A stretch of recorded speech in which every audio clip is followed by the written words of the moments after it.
being in a tech ecosystem, we don't have a lot of women. For me to be here is proof that women can do it, women can be leaders, and I hope to inspire other women, especially young African women, to be bold and courageous, follow their passions, and when they're offered that seat at the table, to take it and take the front seat at changing the African narrative. Since I joined Impact Africa Network, my thinking has really been expanded. I now for sure believe that if I put my mind and time into something, I can bring life-changing ideas into fruition. The culture at IAN encourages continual learning. This makes someone to source for outlets for learning, opportunities for growth in order to continually ensure that they do the best at their job. Also working with Mark, who has this great vision for changing the African narrative. He wants to take us on that journey with him. Pushes you to the limit, pushes you to want to be better. My thinking has changed from looking for problems to being a solution provider. That way, I will stop worrying and actually do something. I really enjoy being a leader and at the same time being a student. At Impact Africa Network, there's a lot of continuous learning and development. So it gives you this hunger for knowledge. It pushes you to be the best possible version of yourself, because you cannot change the African narrative being anything less. At Impact Africa Network, we bet on the women. We believe women are much more effective at leading and nurturing complex people-centric systems, and startups are the quintessential people-centric systems of our day. As the Women of Impact Africa Network, we will be hosting a live cast series with global female leaders and change makers, having conversations with the intent of inspiring a new generation of female leaders just like ourselves. If you or someone you know should be part of this conversation, we would love to host you. Talk to us. You can also be a change maker by helping us create more leadership opportunities for women by donating today. IAN is a registered U.S. non-profit charitable entity under Section 501c3. Wow, welcome to episode 4 of Part 4 Women Lifecast series. This is where we host global female business leaders and change makers, where they share their story with the intent of inspiring a new generation of female leaders, especially in Africa. This is brought to you by Impact Africa and Landit Studio, mission to ensure that young, talented Africans participate in the digital transformation of Africa as creators and owners. With me today, again, is my colleague, Joy, who will be co-hosting this session with me. Welcome, Joy.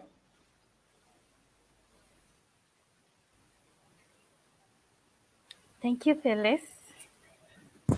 Good evening, good morning, everyone, depending on where you're watching us from. I hope you're ready for another inspiring episode. So today I'm going to introduce our guest. Her name is Lisa Skeete. Lisa Skeete is the CEO and co-founder of a company called Landit, which is a technology platform. It's created to increase the success and engagement of women in the workplace. Before Landit, she was a general partner in venture capital firm. She has also worked at Procter & Gamble in different leadership positions. She's also serving in different boards of public, private, and non-profit institutions. Lisa has been featured in a lot of publications in Wall Street, Forbes, Vanity Fair, CNBC, BBC, you name it. And her company, Landit, was named one of the top innovations that made women's lives better. Congratulations, Lisa, on the very great work you're doing. And we are really happy to have you. Thank you so much for making time. Thank you so much for having me. I'm telling you, after watching that video, it's like I felt myself welling up, and I was like, yes, this is so great. So thank you for letting me be a part. I am so excited. Yeah, I mean, I'd like to hijack the program today before Joy gets into it. Okay. And sort of just find out what is your feeling regarding what has been happening in the US. Where are you at with everything that's been happening this week? Just to because we can't go with assuming that the whole world is watching. But we don't know what's happening. So what's up? You tell us. Well, my hope for our country and for others is that this gets resolved today. Um, it has been a trying time, not just obviously this week, but everything that has unfolded that's been known to many of us, but maybe recently revealed to others. And while it has been exhausting and angering at times, frustrating at times, we're actually at a point where I don't think we've ever been, at least in my lifetime, where the amount of allies and folks that now have wokeness to try and move things forward. But this week has been tough. There's no question about that. So fingers crossed that things will be resolved and we can move forward as a nation and hopefully as a better global citizen. So, because I'm tired. Sure. I'm tired. I'm ready for us to get on. All the best, America. All the best. Joy, you can take on. All right, Lisa, I hope you guys have been holding your breaths for like the last 4 days. I hope, you're breathing easy for this show. Well, this is the highlight. This is definitely a highlight of the week. Sure. So I think I would like to start from the beginning. Obviously, you've accomplished so much, but I just want to start from the beginning. What did you want to be when you grew up? Did you know you were going to be a CEO of an organization such as Landit? No, I did not. When I was younger, I wanted to be an astronaut, actually. I wanted to be the first woman in space. Well, clearly, I was born too late for that to happen. So then I pivoted. But I've always loved math. I've always loved science. I didn't always know what that looked like and what the career would be, but I knew that it would be something around problem solving. And in fact, my philosophy when it comes to entrepreneurs is I don't really, people who say, gosh, I've always wanted to be an entrepreneur, I'm not so sure I trust that because it is really hard. It is the most fulfilling thing I've ever done, but you have to have a bigger mission. So I actually, through my career path, happened to come onto Landit because I couldn't live with the status quo anymore. But I started out wanting to be an astronaut and then became a chemical engineer and so forth and so on. Awesome. I like the thing that you've mentioned. You became a chemical engineer. So I'm trying to tie up chemical engineering, women in tech, Landit. Please take us through your career trajectory. Absolutely. So as I mentioned, I started out studying chemical engineering. My mom always believed in education. My mom, my first rock, my first advocate, said you can be anything you want to be. And so I studied chemical engineering at Cornell. By the time I graduated, because I had worked for Procter & Gamble as a co-op student. So if you are in college, you got to try those different things. But by the time I graduated, I knew I didn't want to work in a lab and I didn't want to work in a plant, that I had a more business bent to me. And that's actually one of the pieces of advice that I give, which is you have to be willing to take risks, to try different things on, because I come from very humble beginnings. I was born in Newark, New Jersey in the aftermath of the riots. And so I didn't even know what I didn't know.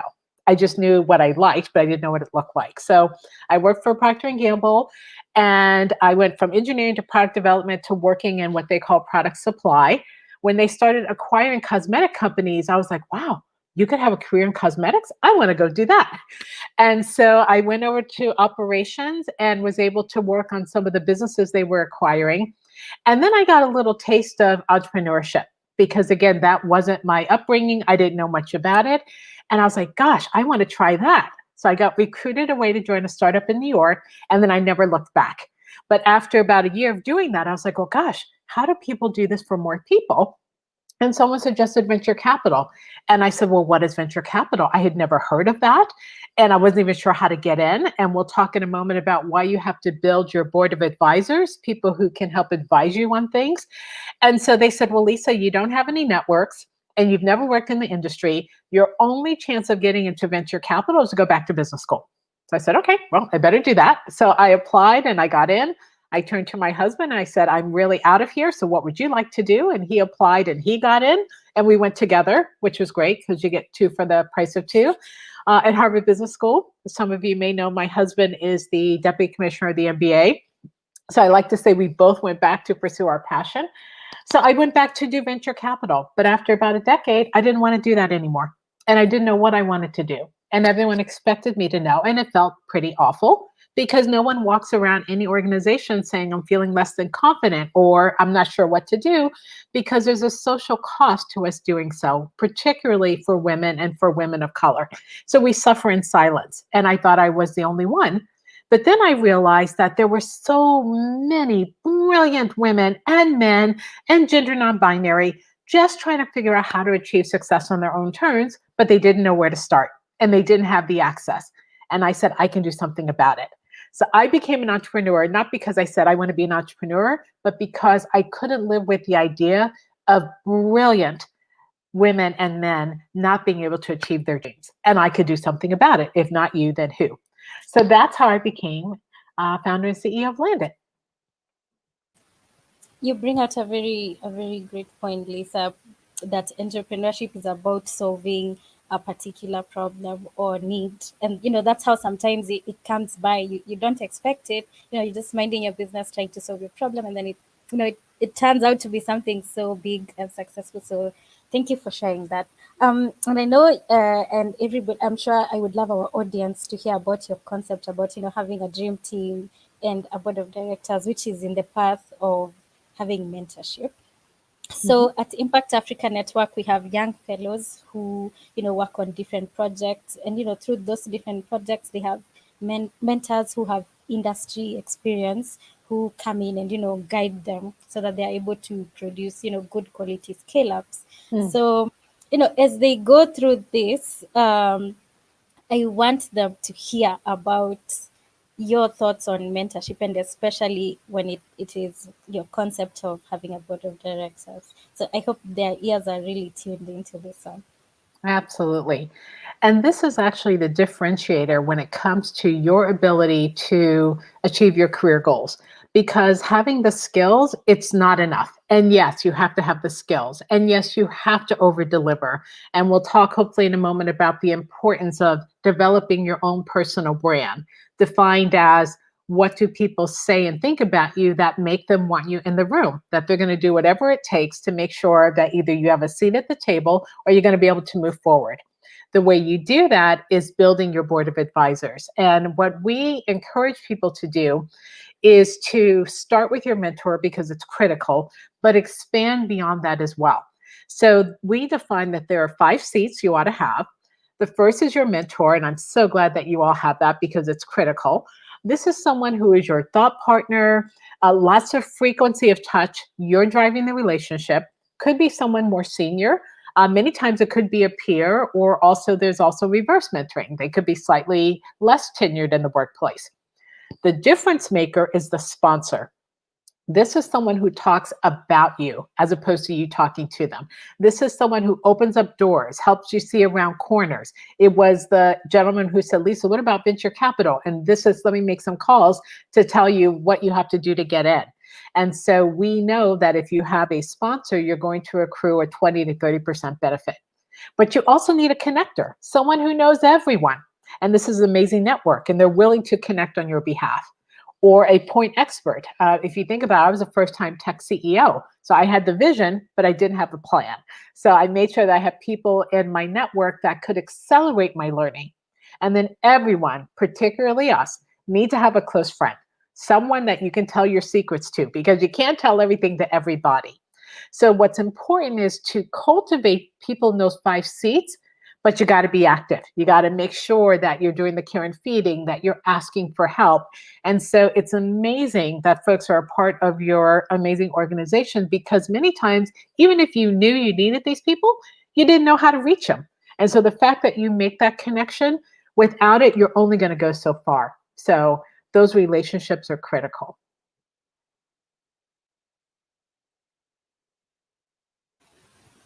Those are very great points. Yes, Phyllis, I can see your mic is open. Please go ahead. I know, I thought you were having connection issues, so I was going to have, but I can take it up here. You've spoken about certain very fundamental things, connector, a sponsor, a mentor. And I think those are very key things to know, that we need everyone around. But in terms of people of color and women particularly in terms of accessing these things?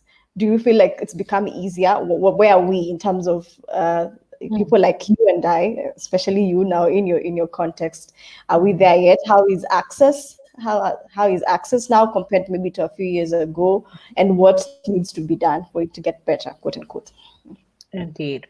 So it's certainly not easy unless you are born into it. It's certainly not easy for anyone, but you still have to be intentional. You have to be as intentional about developing your board as you are about your career or any other goal you may have.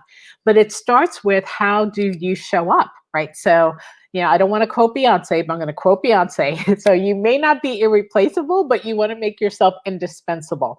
So if you think about a sponsor, you're asking them to place a call on your behalf, to open up a door.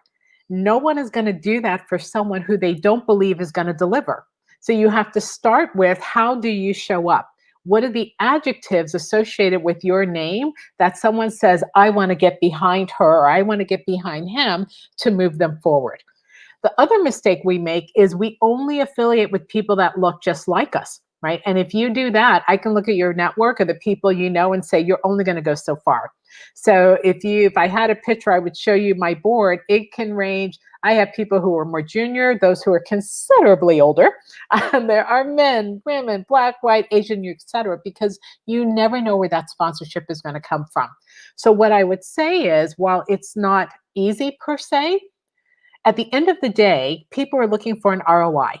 So if they see something in you and they know that by investing in you, that it's going to return, either you're going to go on and do something great, you're going to make them look great, you're going to solve a problem for them, then it's much easier to do it. But you have to not appear so heavy. Even in your mentorship program, no one wants you to come up to them and say, please be my mentor. One, it's creepy, and two, it's too heavy. So you have to think about showing up micro, keeping your ask very focused, very small, and then follow up. If I were to help you, by the way, Jordan Phyllis, I will always help you.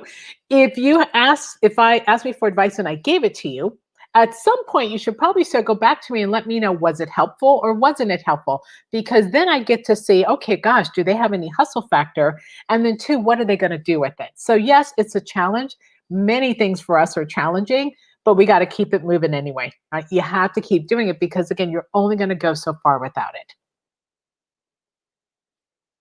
Great. And I think to build on that, what would you tell a young woman stepping up into a leadership position? What should they do to show up well, to show up correct, right? Indeed. What would you? Yeah. So if you are new to a leadership position or you are new to any organization, the first thing you need to do is you need to get your 30, 60, 90-day success plan in place. Can't be rolling up to some event or some particular position and not know how you're going to win, not know what success looks like. So we say 30, 60, 90 days because you want to get some quick wins. When you're new to an organization or you're new to a leadership position, people are checking you out. And yes, they are watching to see what's your brand, how you're going to show up, what are you going to deliver. So don't work that stuff out once you get there. Think about it as you get there. The other thing I loved in your video was someone talked about not being a problem reporter. So you don't want to be a problem reporter. You want to be a problem solver, right? So how are you showing up being more agile? And also don't be a hero, right? When you're new, you can't possibly know everything. So you have to ask a lot of questions. So what I tell folks, and actually even myself, is you're always asking the 5 whys. Don't start and stop at the surface because sometimes what things appear are not what they are really. So get intellectually curious and go down 5. In fact, my poor kids, when they say, Mom, can I have so-and-so? I'm like, well, why? Well, why? Well, why? So you have to get comfortable asking the 5 whys. So get that success plan in place and think about how you're going to establish yourself, your credibility, so that you have more options available to you down the line. And that's a thesis we've really upheld at Impact Africa, both at every individual person who works with us, but also at the brand level, the company level. Joy, I don't know if you have any follow-up questions to that. Yes, before we move on, I would like to hear about what Lisa had. She said later we are going to touch about personal branding. I feel like this is the right time to talk about personal branding before we move on. Absolutely. So, any opportunity that you're going to get now or in the future is highly dependent on your personal brand. And we don't like to think about branding. We think, oh, it's about bragging or being humble. The fact is, like it or not, there is a brand associated with you right now. I have two amazing teenage boys who are 19 and 17, and I tell them when you go to school, don't be acting crazy because you reflect on yourself as well as your parents and your ancestors for that matter. So you have to say, okay, where is it I'm trying to go? What authentically is me? And how do I make sure that the things that are associated with the seat that I want match? So it is about gravitas, which is how do you present yourself? It's about how do you communicate when you speak? Can you be heard? Or are people, checking their watches or looking to see the time? And so it is something about how you present yourself that people say that is a valuable person I want on my team, or I'm going to invest in them because I know if I give them the time, it's going to go further. And it accounts for 30%, not 5, not 10, 30% of what it takes to be successful. And most of us don't know it. We don't know the mistakes we're making. And so you can think that you're working really hard and wondering why you're not moving up. Well, that's typically because there's either a brand gap or a sponsorship gap. So that's one of the 7 components we have in Landit, which is helping you polish that brand. Do you have a LinkedIn profile that's up to date? Do you keep track of your weekly accomplishments so you don't suffer from LIFO, last in, first out? Because if you're not keeping track of your accomplishments, I can guarantee you no one else is. So it's things such as that that allow you to bring the full measure of yourself to the workplace.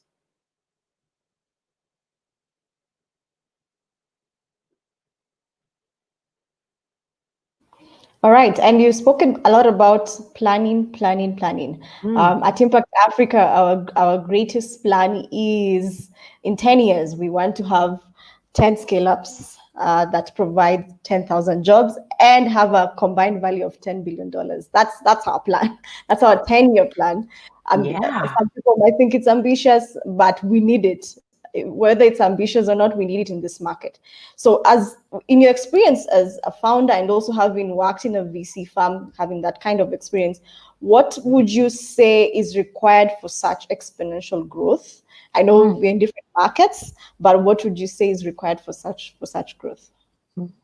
Well, I actually love those goals and I love what you said because you have to create the highest possible vision for yourself and your goals because what you vision is what you become. And I very much believe as an entrepreneur, in fact, most entrepreneurs probably think that you have to reverse the way you think about goals, right? So my philosophy is I win first. Meaning, I put a stake in the ground. I don't care if people think it's ambitious. I don't care if people don't think it's achievable, right? Like we're trying to redefine how career development is done for millions around the globe, right? And doing this in a new way. So you put a stake in the ground and say, this is what I'm trying to do. And then you back up from there. If you're very logical and if you're very small in how you think about goals, you're going to cap your potential. But if you put a stake in the ground and say, this is what I want to do, then you back up from there. So the key, then you start to de-risk, but then you start to think about who do I need? So it starts with talent, right? So if you want to achieve those goals, no one can do things like that or anything by themselves. So you have to think about who do you need, spend a disproportionate amount of your time on attracting the best talent and investing in the talent. The other thing is you have to get, and this is why I love tech, you got to think about quick iteration and agile, right? Because you're going to make mistakes. I make mistakes literally on a daily. So it is how do you place these little bets to get the information you need so you know, do I do more of that or do I do less? And then this is why your board is so important because they're going to help you see around corners. When you fail, and you will fail at some things, they're going to help you bounce forward, not bounce back. You want to bounce forward, right? So what are you going to learn from that and go from there? And so then you'll start putting a plan together that is actionable, right? Because as entrepreneurs, you can't yap, right? It's got to be what's my goal and how am I going to accelerate getting there? So, and then the last thing I would say is you have to become a master at storytelling. because it's not enough to just have the goal. You have to enroll all kinds of people in your journey. So you better get great, not good, you better get great at telling a story and bringing people along your journey, because it's lonely. It's lonely when you're trying to conquer the world. So you got to be able to bring people along.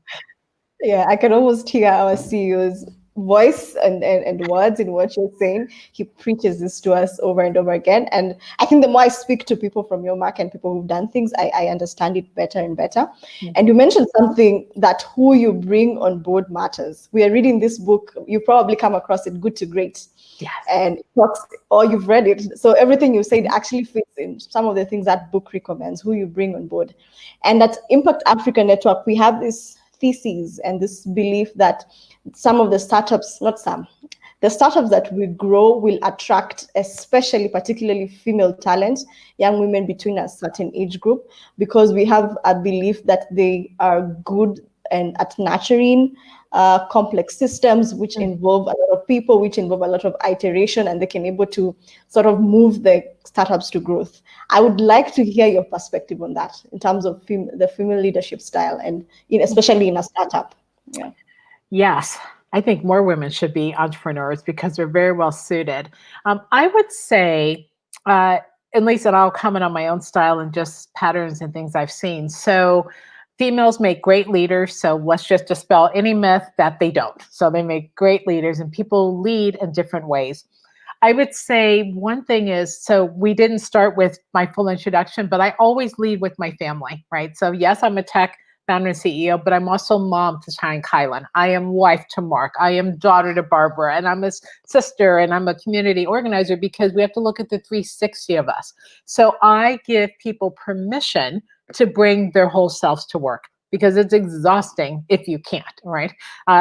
No matter what, my family comes first. And yes, I'm type A and I want to crush it, but my family comes first. So that's the first thing. The second thing is you have to lead with empathy, particularly in this environment where everything is up in the air, upheaval, suffering, displacement. That's one of those core skills, is being able to empathize, not have sympathy, but empathize. The other is communication, right? I don't know about you, but I'm always negotiating with my kids. I'm negotiating with my family, but this notion of being able to communicate and get your point across. But I would say, because of some of the challenges that we all have to endure to get to the table, I believe in transparency, because people will say things about you in front of you, behind you, that make you say WTF or for real, and you have to keep going anyway. So I believe in transparency. I have a very, very low tolerance for drama. But because I have so much going on, I'm very goal focused, right? Very, very results focused. So when I look at some of the unique skills that I would say women and women of color bring, is grit. You get stuff done because you're accustomed to making a way when sometimes it doesn't seem like there is one, right? You have to be resourceful as an entrepreneur. The communication, the empathy, the maniacal focus on priorities is really, really important. So those are some of the things I would say. Great. I think insightful, and I totally agree. I think before we continue, I'd like to tell our audience to interact with us on our social media pages, that especially Twitter and Network Tweets. And you can ask a question, you can interact with the wisdom that Lisa is pouring on this cast. And you've spoken about the strengths, or rather the capacity that women have. But what is it? What are some of the mistakes that you find women make as entrepreneurs, as leaders in the workplace? Mm-hmm.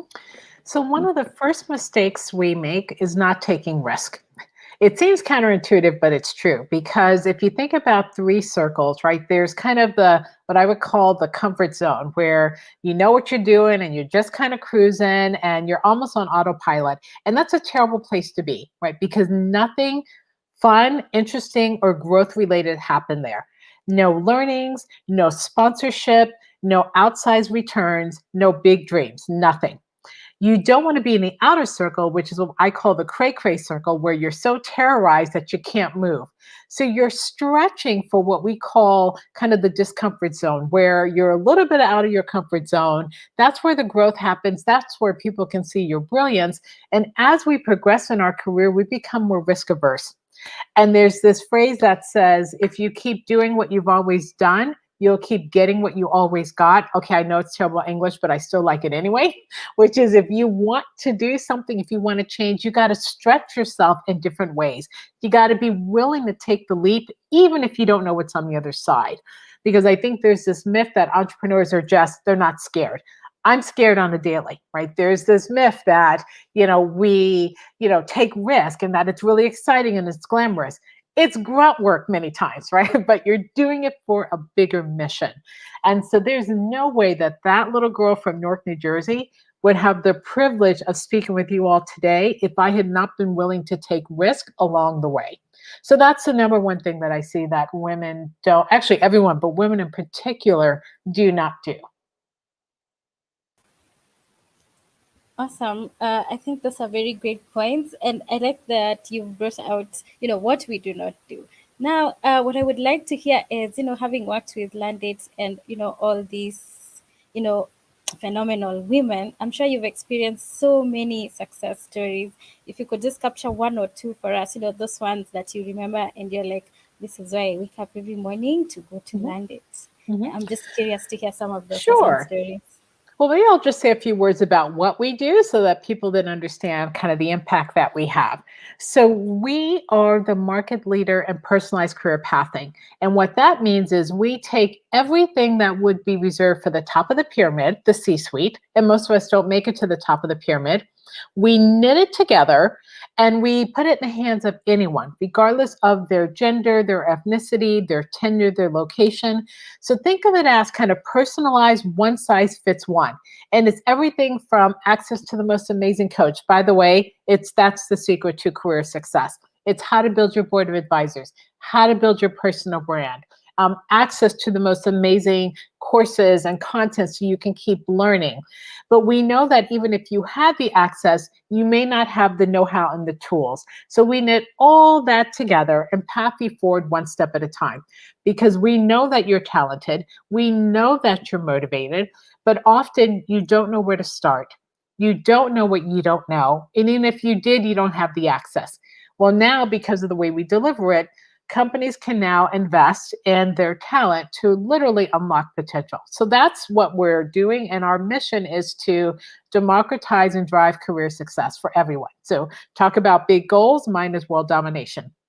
So that's what we do. And if I think about the best part of being an entrepreneur and being founder and CEO of Landit is almost on a daily basis, I get to hear how we are changing lives. And so we have one young woman who talked about she was in a job and she was stuck. She didn't have great communication with her boss. She had wanted a position, didn't know how to go about doing it, didn't know how to talk about herself, and didn't know how to frame it or even how to present herself. She worked with our coach. She did the personal branding. She took some courses. And now she told us about a month ago, not only did she progress, but they actually created a role for her. There was a young woman who was in the media industry and wanted to go into tech and didn't know how to bridge that. And through all of the resources she did on Landit, she's now working for the most amazing company and a most amazing role. And she's like, without Landit, I could not have done that. We've had people that have said, gosh, I don't know how to negotiate for myself. So because we are personalized, we meet you where you are. Because again, we know you're all talented. You just need a virtual concierge kind of pushing you forward. So when I talk about entrepreneurship being something bigger than yourself, our vision is how do you help people achieve dreams on their own terms? And so when we hear these success stories, it's like, yes, yes, that's why we do this. Great. That is very encouraging, and I like that you talk about conquering the world and success and what it's like to be an entrepreneur on a daily. So I'll tell you what our vision is here, and also what success would look like here for us. So we envision to, of course, we're a startup studio, so we envision to have 10 scale-ups in 10 years and create 10,000 jobs. We like to call it our 10 to 10. So that's what makes up every morning. Like, oh my God, how are we going to create 10,000 jobs in 10 years? So I would like to hear your opinion, having worked in a VC fund, having, being in senior leadership positions, you're serving in boards and also having your own company. what would you say is required for this kind of exponential growth, 10 scale ups in 10 years? Well, I think I was going to say, I would just double remind down on what I shared with Phyllis. Is it yes. people, goals, micro bets, and surrounding yourself with the best, not just people in your organization, but also those who are your sponsors around. And actually, you also have to be willing to pivot, right? You're going to have to pivot. So your true north may not pivot, but how you get there most certainly will. Because you get new information, you try things on for size, and you can't be so rigid that you can't be willing to flex. So as I think about Landit, I never ever venture away from what I'm trying to do, but I'm always creative on how I get there. Not the true north, right? That's in platinum, right? That doesn't move. But at the end of the day, it comes down to people. It comes down to people. So surround yourself with the best people. My mom likes to say, you can't talk butterfly language with caterpillar people. So you have to surround yourself with people who want to lift you up. If you have anything toxic in your organization, you have to cut it out and make sure that you're all on the same mission, moving in the same direction. Diverse thoughts, because if you will be limited if everyone is around you has groupthink. So you want to have a diversity of thought and of people, but there's only one mission. Get down with the cause, get in the boat, and stay in one direction. All right.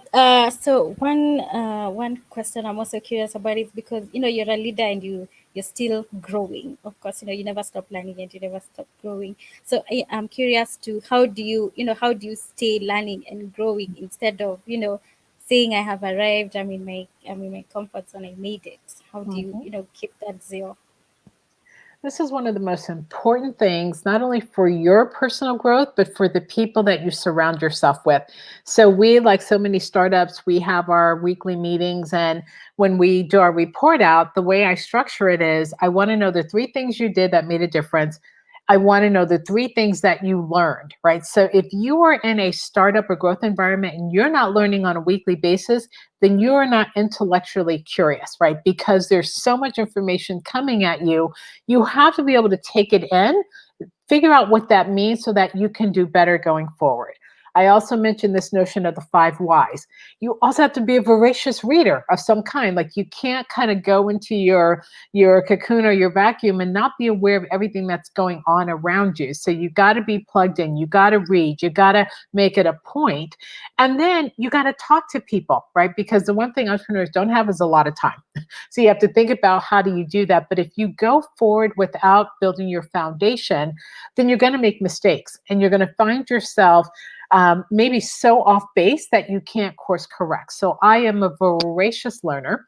I also consider myself a constant work in process, and I'm constantly reinventing myself. And so those are the types of folks that I also want around me, because you guys have big, ambitious goals. Any entrepreneur has ambitious goals. You're only going to get there if you have everyone on the team that is about how do we get better. So one of the best gifts that you can give to someone else and to yourself is feedback. Like lots of people surround themselves with people who are going to tell you everything you do great and how you're so brilliant. Maybe think about cultivating criticism, not just praise, because we all have those things we don't do so great.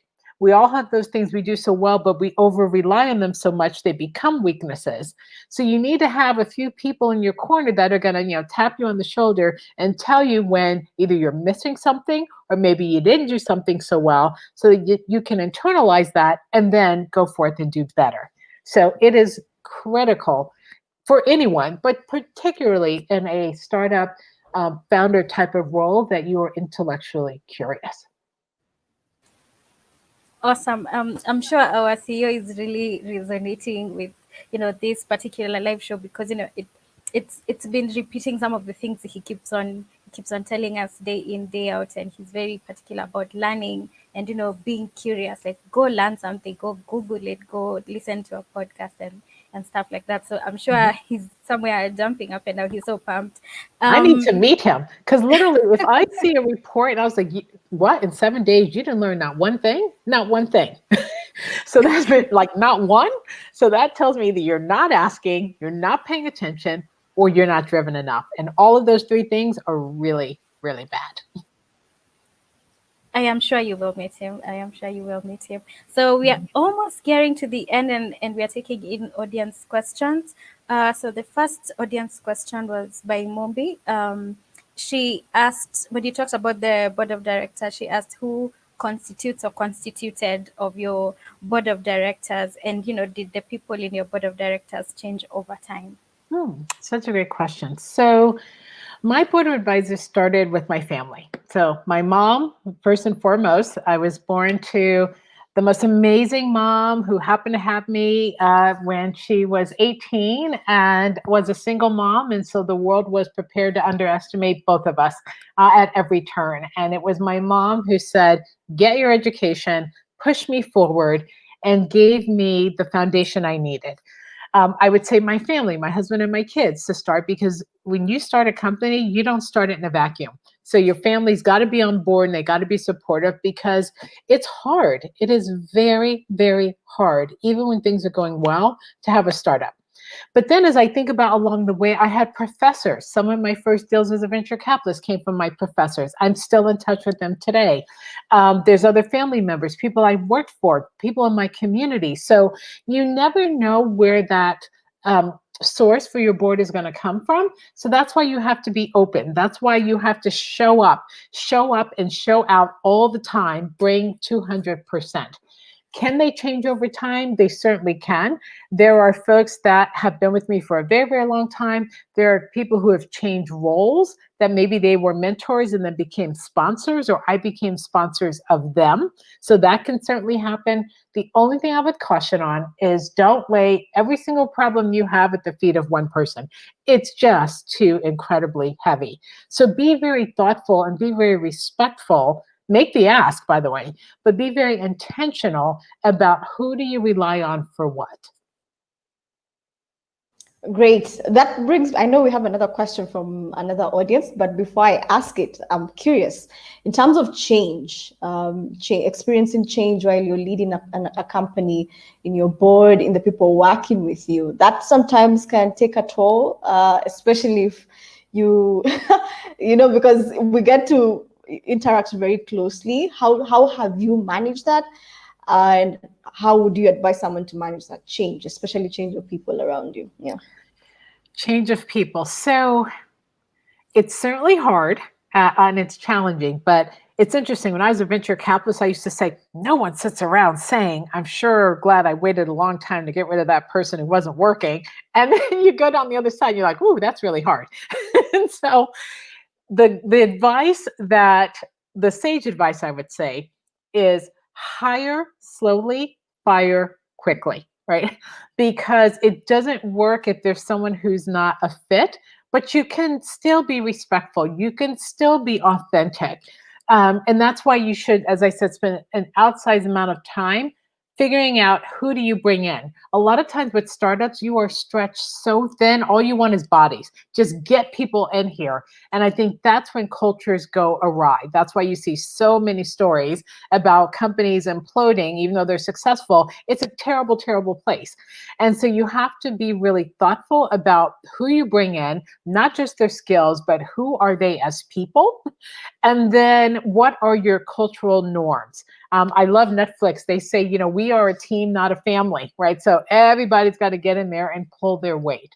But it's difficult. It's difficult and it's challenging, but you have to be courageous, right? That's like the big C.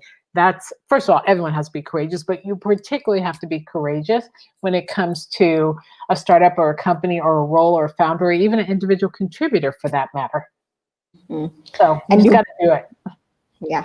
You have to be thoughtful. And you brought in another thing that we could spend another hour talking about: company culture and how to build it, especially when you're starting something. I think this is actually very important for startups because it determines how you go. But before I go there, there's a question. People are very interested into what you consume for you to be able to speak the things you've spoken.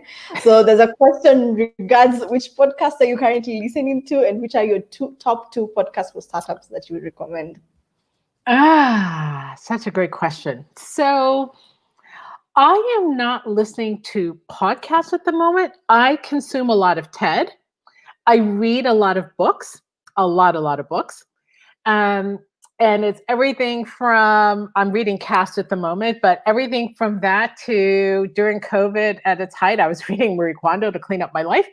But I also look to scale. So Reid Hoffman has an amazing series called Blitzscaling, which everybody wants to know, how do you get bigger, how do you get faster. Carla Harris has an amazing set of Carla's Pearls. She's been a great sponsor of mine over time. So these are some of the pieces, but I literally look to see what can I learn, what is being published. I look HBR, so Harvard Business Review. I read that religiously because there's always great thought leaders on what's topical, what's changing, not just on the surface, but underneath. And then it's just hard knock experience because, as I said, I am a risk taker by nature. So I do put myself out there, but I'm always thinking, okay, what did I learn? What can I take from that? What can I learn from others? It's just my orientation. Call it my engineering background, call it what my mom, Barbara, taught me. It's just, you have to be driven by that knowledge. Amazing. Reid Hoffman actually has quite a good things to read about. You mentioned culture, and I can't end this live cast without picking your mind about culture, even in a simple way. When you started Landit, what were the 1, 2, 3 things that you were sure you wanted to be part of the culture at Landit, that according to you, probably your experience from wherever you'd come from, the VC firm and all your other experience, would be part of the success of Landit? Mm-hmm. So first and foremost, no drama rule, because any of us working in the workplace, we've all had our share, and it can crush your spirit and stop you from moving forward. So anyone who brought any drama, first of all, they wouldn't get in the door. And if they were in the door and they brought it, then that was something we had to deal with. So that was one. The other is you have to support each other as a team. This is hard work. So you got to have team players. The third is they have to want to strive for excellence, right? When you're in service to others and you're trying to change the world, you can't have everybody else firing on 10 and someone else is kind of cruising on 3 or 4. So this need for excellence, this, transparency, zero drama, this teamwork is really, really, really important.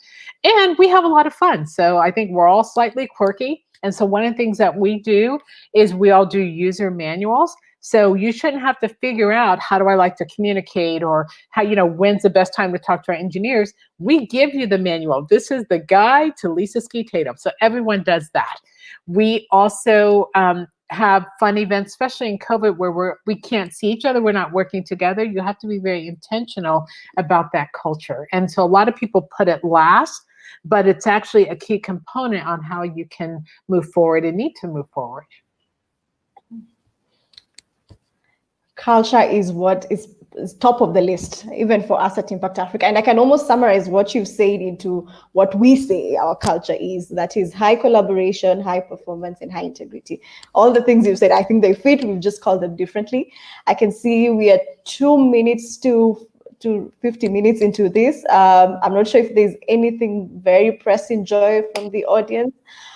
If not, I think Joy is there. Yes, we can just take quick fire, take a few seconds to answer as we move along because of time. Tracy asks what book you're currently I'm reading Cast right now. So I'm halfway through, and so good. So good. So I can't wait to finish that.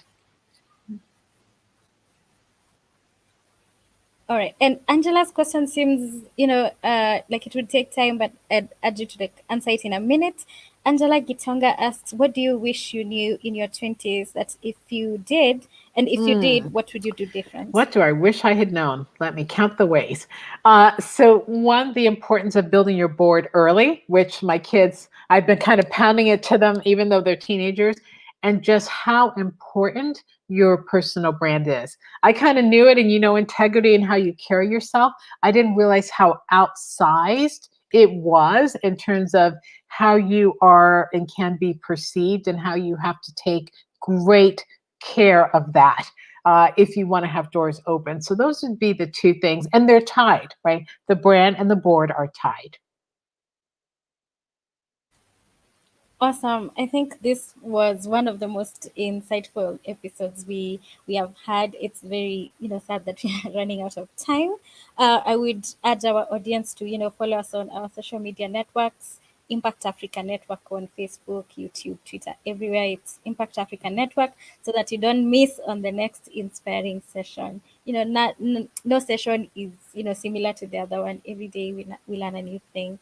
So I would just like to thank everybody so much for making time. But before I close, I would like to remind everybody that this live cast is Power to Our Women, organized by the women of Impact Africa Network.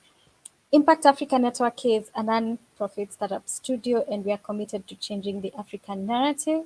And we firmly believe, of course, women are critically important in this mission, and we are committed to providing the women leadership opportunities in the scale-ups we develop.